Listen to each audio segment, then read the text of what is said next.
Praise Lord everyone, God bless you.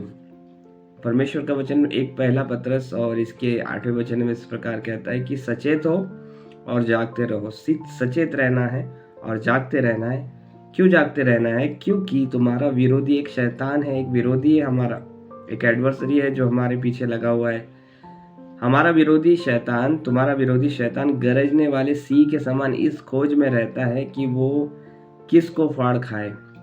उसकी कोशिश रहती है कि वो परमेश्वर के लोगों को किसी तरह से उनके जीवन में घुसकर इनके परमेश्वर से और वचनों से और प्रार्थनाओं से उनको दूर करे और इनके जीवन में खराब अवस्थाओं को निर्माण करे और इनके माइंड में एकदम ऐसी चीज़ें डाले कि ये निराश हो, दुखी हो, डिप्रेस हो, डिस्करेज्ड हो, आनंद इनके जीवन से खो जाए।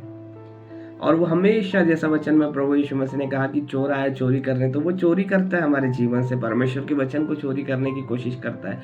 खुशी और आनंद, जो जॉय हमारा परमेश्वर का है, जो उद्धार का आनंद हमारा है, वो चोरने की कोशिश करता है। हमेशा वो कोशिश करता है। वो दुनिया वालों से उससे कुछ लेना देना नहीं, लेकिन जो परमेश्वर के लोग हैं उनके पीछे वो पड़ा हुआ रहता है। लेकिन परमेश्वर उसी प्रकार हमें ये भी कहता है कि तुम हिम्मत बांधो, हियाव बांधो और दृढ़ हो जाओ। यहोशू को परमेश्वर ने कहा, जब मूसा की मिनिस्ट्री खत्म हो गई, यहोशू को जब परमेश्वर ने कार्यभार दिया, यहोशू को कहा कि तू हियाव बांध और दृढ़ हो जा और दाएं और बाएं न देख, सीधा स्ट्रेट देख वचन की ओर। और ये जो वचन है ये तेरी चित्त से कभी ना उतरने पाए।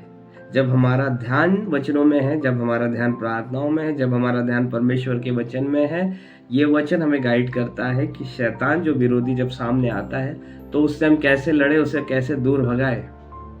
वरना हम उसको दूर नहीं भगा सकते कि अगर हम प्रॉपर वचनों में नहीं है, प्रार्थनाओं में नहीं है, बहुत ही हल्का आत्मिक जीवन है, तो शैतान कभी नहीं भागेगा। शैतान को भगाने का एक ही तरीका है कि परमेश्वर के सामर्थ्य वचन को लेकर उसके सामने खड़ा रहे। और आगे वह एक वचन में लिखा हुआ है कि शैतान का सामना करो, वो तुम्हारे पास से भाग निकलेगा। Praise the Lord. परमेश्वर का वचन ही शैतान को भगाएगा हमारे जीवन से। भले ही वो फाड़ खाने वाले सिंह के मानिन हमारे पीछे लगा हुआ है, लेकिन हम यहूदा के सिंह के बेटे बेटियां हैं, वचन लेकर खड़े रहते हैं, तो वो हमारे पास से भीगी बिल्ली बनकर वो भाग जाता है। Praise the Lord. परमेश्वर आप सभी को आशीष दे।